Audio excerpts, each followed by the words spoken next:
sim jonga wat lechanya akita la jong perte menno yem jugendo uban rengkat batu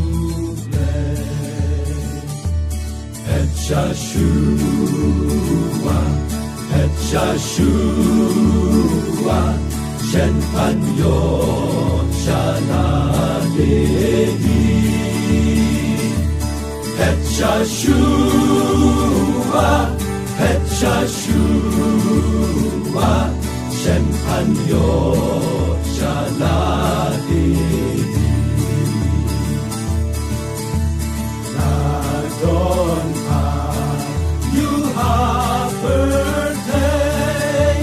Nang Ijin, Jantur Pasday, Non Shun Kun, He gets out on, Sen Yasni, Tengan Yomon, Urajan Baon Wan Utrai Jisu, Urajan Baon Wan Utrai Jisu, Komen Sem Jong Ato Ben Krek Loy Yalade, Urajan Baon Wan Nam Yanga Atrai Jehovah, Begremleng Baka Birthday, Gangat Lord Mabito Aibon, Ten Yanga Dati Disney, Kat Banga He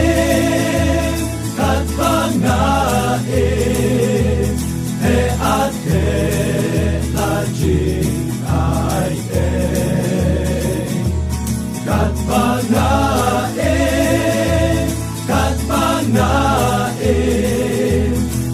Ate La Jing Ai Aba Alfai Become Jong Mega Perkan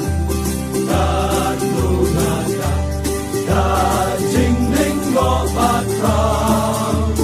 Kat Ikun Kat Sro Jing Real Ubertan Geleng Sao Kong